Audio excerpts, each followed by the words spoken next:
Santro ರವಿಯ ಮುಖವಾಡ ಬಯಲು, ಸಾಲು ಸಾಲು ಕರಾಳ ಕೃತ್ಯಗಳ ಪುರಾಣ. ನ್ಯೂಸ್ ಫಸ್ಟ್ ಮುಂದೆ ಅಳಲು ತೋಡಿಕೊಂಡ ಪತ್ನಿ.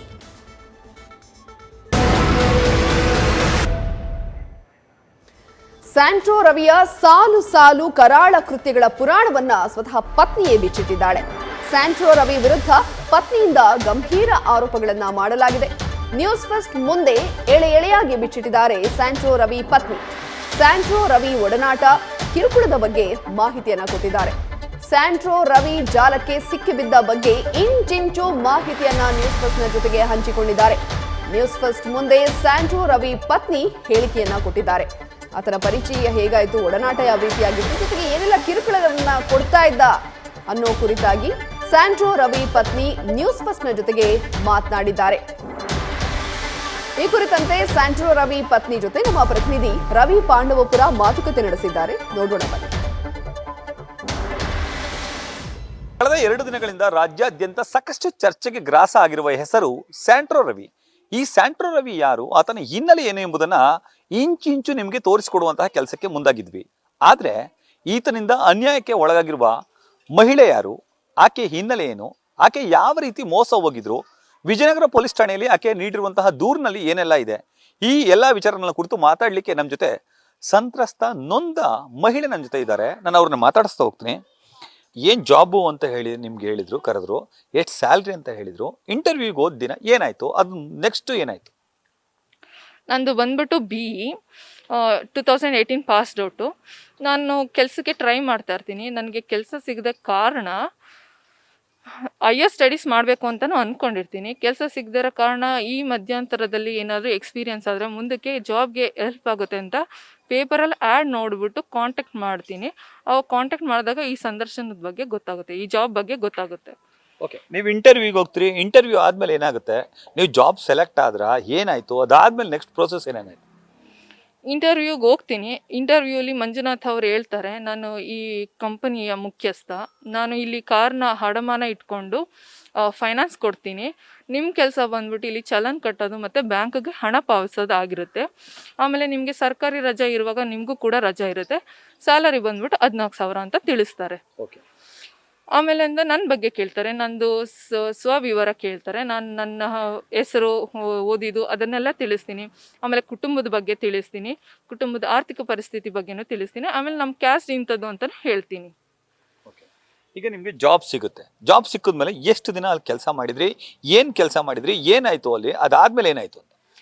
ಸಂದರ್ಶನ ಆದಮೇಲೆ ನಿಮಗೆ ಸಂದರ್ಶನದ ರಿಸಲ್ಟ್ನ ತಿಳಿಸ್ತೀವಿ ಅಂತ ಹೇಳ್ತಾರೆ.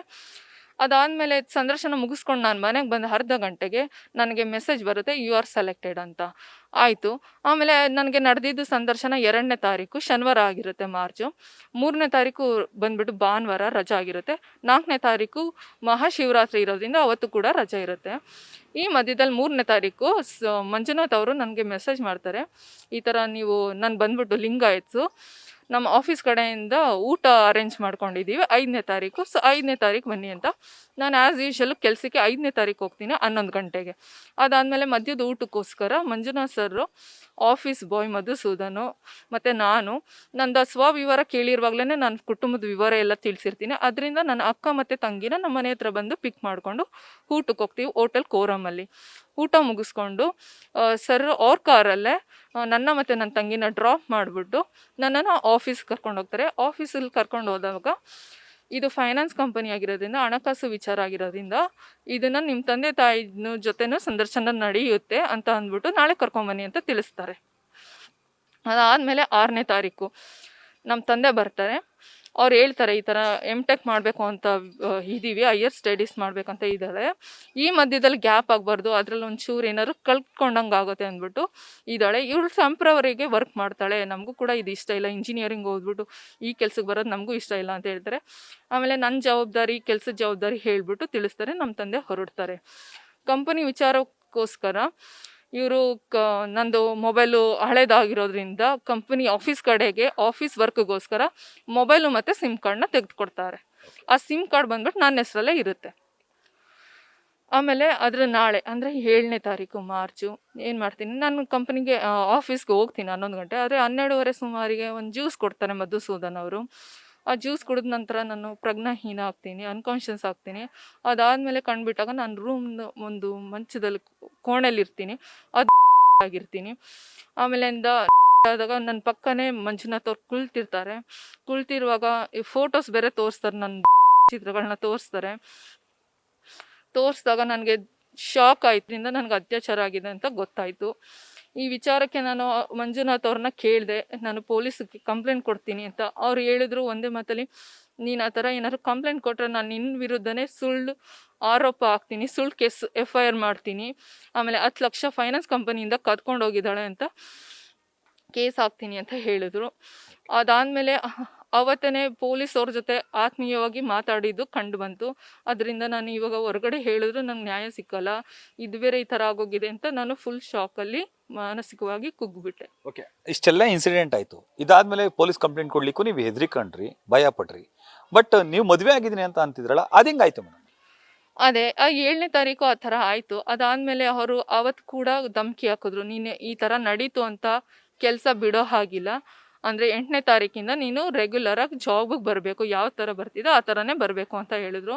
ನಾನು 8ನೇ ತಾರೀಕು ಜಾಬ್ಗೆ ಹೋದಾಗ ನಾನು ತುಂಬ ಯೋಚನೆ ಮಾಡಿಕೊಂಡು ಭಯ ಬೀಳ್ತಾಳಾಗೇ ಕೂತಿರುವಾಗ ಮಂಜುನಾಥ್ ಅವ್ರು ಬಂದ್ಬಿಟ್ಟು, ಏನೂ ಯೋಚನೆ ಮಾಡಬೇಡ, ನಾನು ಬ್ಯಾಚುಲರು, ನಾನು ಇನ್ನೂ ಮದುವೆ ಆಗಿಲ್ಲ, ನನಗೂ ಅರ್ಥ ಆಗುತ್ತೆ, ನಾನು ನಿನ್ನನ್ನು ನೋಡ್ಬಿಟ್ಟು ಏನೋ ಆಸೆಯಾಗಿ ಆ ಥರ ಮಾಡಿಬಿಟ್ಟೆ, ಏನೂ ಯೋಚನೆ ಮಾಡಬೇಡ, ನಾನೇ ನಿನ್ನನ್ನು ಮದುವೆ ಆಗ್ತೀನಿ ಅಂತ ಆಶ್ವಾಸನೆ ಕೊಟ್ಟರು.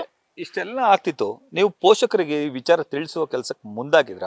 ಪೋಷಕರಿಗೆ ಈ ವಿಚಾರ ಗೊತ್ತಿತ್ತಾ? ಅದಾದ್ಮೇಲೆ ಏನಾಯ್ತು ಇನ್ಸಿಡೆಂಟ್? ಯಾವ ಹುಡುಗಿ ತಾನೇ ರೇಪ್ ಆಗಿದೆ ಅನ್ನೋ ವಿಚಾರನ ಪಬ್ಲಿಕ್ ಆಗಿ ಹೇಳಕ್ಕೆ ಇಷ್ಟಪಡ್ತಾಳೆ? ಈ ವಿಚಾರ ನನ್ನ ತಂದೆ ತಾಯಿಗೆ ಹೇಳಕ್ಕೆ ನನಗೆ ಆ ಧೈರ್ಯನೇ ಸಾಕಾಗಲಿಲ್ಲ. ಆದ್ದರಿಂದ ನಾನು ಆ ವಿಷಯನ ತಿಳಿಸ್ಲಿಲ್ಲ. ನಂತರ ಅವರು ಮದುವೆ ಆಗ್ತೀನಿ ಅಂತ ಹೇಳಿದಾಗೇನೆ ಮೇ 8ನೇ ತಾರೀಕು ನನ್ನನ್ನು ವಿವಾಹ ಆಗ್ತಾರೆ. ಅದು ವಕೀಲರಾದ ಶಶಿಭೂಷಣ್ ಅವ್ರ ಮನೆಯಲ್ಲೇ ಅವ್ರ ಅಣ್ಣ ಅಂತ ಪರಿಚಯ ಮಾಡ್ಕೊಂಡಿರ್ತಾರೆ, ಅವ್ರ ಸಮ್ಮುಖದಲ್ಲೇ ನಮ್ಮ ಮದುವೆ ನಡೆಯುತ್ತೆ. ಓಕೆ, ಮದುವೆ ಆಯಿತು. ಮದುವೆ ಆದಮೇಲೆ ಚೆನ್ನಾಗಿ ನೋಡ್ಕೊಂಡ್ರು ಅವರು. ಎಷ್ಟು ದಿನ ಎಲ್ಲೆಲ್ಲಿದ್ರಿ? ಹೇಗಿತ್ತು ಸಾಂಸಾರಿಕ ಜೀವನ ಅಂತ? ಮೇ ಅಲ್ಲಿ ಮದುವೆ ಆಯಿತು. ಜೂನಲ್ಲಿ ನಮ್ಮ ಅಕ್ಕನ ಮದುವೆ ಇದ್ದಿದ್ದ ಕಾರಣ ಅವರು ಸರಿ ಇದು ಮದುವೆ ಮೇ ಅಲ್ಲಿ ಮದುವೆ ಆಯಿತು 8ನೇ ತಾರೀಕು. ಈ ವಿಚಾರ ನಮ್ಮ ತಂದೆಗೆ ಗೊತ್ತಿರಲಿಲ್ಲ. ನಾನು ನನ್ನ ತಾಯಿ ಮತ್ತು ನನ್ನ ತಂಗಿಗೆ ಮಾತ್ರ ಹೇಳಿದೆ ಈ ಥರ, ಆದರೆ ರೇಪ್ ಆಗಿದ್ದು ಹೇಳಿರಲಿಲ್ಲ. ಮದುವೆ ಮಾಡ್ಕೋತಾ ಇದ್ದೀನಿ, ದಯವಿಟ್ಟು ಅಟೆಂಡ್ ಮಾಡಬೇಕು, ಇಲ್ಲಾಂದರೆ ಸೂಸೈಡ್ ಮಾಡ್ಕೋತೀನಿ ಅಂತ ಹೇಳಿದೆ. ಅದರಿಂದ ಅವರು ಏನು ಹತ್ಕೊಂಡು ನಮ್ಮಮ್ಮ ಏನು ಈ ಥರ ಡಿಸಿಷನ್ ತಗೋತಿದ್ದಾಳೆ ಅಂತ ಅವರು ಬೈಕೊಂಡು ಜೀವನ ಹಾಳು ಮಾಡ್ಕೋತಿದ್ದಾಳೆ ಅಂದ್ಬಿಟ್ಟು ಕೂಡ ಮಗಳು ತೀರೋಗ್ಬಿಡ್ತಾಳಲ್ಲ, ವಯಸ್ಸಿಗೆ ಬಂದು ಮಗಳು ಸತ್ತೋಗ್ಬಿಡ್ತಾಳಲ್ಲ ಅಂದ ಒಂದೇ ಕಾರಣಕ್ಕೋಸ್ಕರ ಮದುವೆ ಕೂಡ ಅಟೆಂಡ್ ಮಾಡ್ತಾರೆ. ಆಮೇಲೆ ಮದುವೆಲಿ ಶಶಿಭೂಷಣ್ ಅವ್ರ ಫ್ಯಾಮಿಲಿ ರಿಲೇಟಿವ್ಸ್ ಎಲ್ಲ ಬಂದಿರ್ತಾರೆ, ಮಧುಸೂದನ್ ಅವ್ರದ್ದು ಫ್ಯಾಮಿಲಿ ರಿಲೇಟಿವ್ಸ್ ಎಲ್ಲ ಬಂದಿರ್ತಾರೆ. ಮಂಜುನಾಥ್ ಅವ್ರ ಕಡೆಯಿಂದ ಅಣ್ಣ ಮತ್ತು ಅಮ್ಮ ಬಂದಿರ್ತಾರೆ ಅಂತ ಹೇಳಿದರು, ಬಟ್ ಯಾರೂ ಬಂದಿರಲಿಲ್ಲ. ನನ್ನ ಕಡೆಯಿಂದ ನನ್ನ ತಾಯಿ ಮತ್ತು ನನ್ನ ತಂಗಿ ಬಂದಿರ್ತಾಳೆ. ಆಮೇಲೆ ಈ ವಿಚಾರ ನನ್ನ ತಂದೆಗೆ ಗೊತ್ತಿರಲಿಲ್ಲ. ಮಂಜುನಾಥ್ ಅವರೇ ಒಂದಿನ 30ನೇ ತಾರೀಕು ಮೇ ನಮ್ಮ ಅಪ್ಪನ ಕರೆಸ್ಬಿಟ್ಟು ಈ ಥರ ಮದುವೆ ಆಗಿರೋ ವಿಚಾರನ ತಿಳಿಸ್ಬಿಡ್ತಾರೆ. ತಿಳಿಸಿ ನಮ್ಮಪ್ಪ ಶಾಕಿಂದ ಮನೆಗೆ ಹೋಗ್ತಾರೆ. ಮೇ 31ನೇ ತಾರೀಕು ಗಣೇಶ ಪೂಜೆ ಇಟ್ಕೊಂಡಿದ್ದೀನಿ, ನಿಮ್ಮ ಫ್ಯಾಮಿಲಿಯವರೆಲ್ಲ ಬರಲೇಬೇಕು ಅಂತ ಬೆದರಿಕೆ ಹಾಕ್ತಾರೆ. ಇವಾಗ ಆಲ್ರೆಡಿ ನಂದು ಜುಟ್ಟು ಜನವರ ಎಲ್ಲ ಅವ್ರ ಹತ್ರ ಇದೆ. ಈ ಮಾತು ಎತ್ತಿದ್ರೆ ಫೋಟೋಸ್ನ 4 ಜನಕ್ಕೆ ಶೇರ್ ಮಾಡ್ತೀನಿ ಅಂತ ಸೋಷಿಯಲ್ ಮೀಡಿಯಾದಲ್ಲಿ ಹಾಕ್ತೀನಿ ಅಂತ ಹೇಳಿದ್ದಾರೆ. ಅದಕ್ಕೆ ನಾನು ಎದುರುಕೊಂಡು ಎಲ್ಲರನ್ನೂ ಬನ್ನಿ ದಯವಿಟ್ಟು ಅಂದ್ಬಿಟ್ಟು ಕರ್ಕೊಂಡು ಹೋಗ್ತೀನಿ. ಅದು ಗಣೇಶ ಪೂಜೆ ವಿಜಯನಗರ 4 ಸ್ಟೇಜ್ ಮನೆಯಲ್ಲಿ 31ನೇ ತಾರೀಕು ನಡೆಯುತ್ತೆ. ಇದಿಷ್ಟು ಸಂತ್ರಸ್ತ ನೊಂದ ಮಹಿಳೆಯ ಮಾತುಗಳು. ನನ್ನ ಸ್ಥಿತಿ ಬೇರೆ ಹೆಣ್ಣು ಮಕ್ಕಳಿಗೆ ಆಗಬಾರ್ದು ಎಂಬುದು ನನ್ನ ಆಗ್ರಹ ಎಂಬ ಅಳಲನ್ನು ತೋಡ್ಕೊಳ್ತಿದ್ದಾರೆ. ಕ್ಯಾಮ್ರಾ ಪರ್ಸನ್ ವಿನಯ್ ಜೊತೆ Ravi Pandavapura, news first, Mysuru. News first ಪ್ರತಿಕ್ಷಣ ನಿಮ್ಮೊಂದಿಗೆ.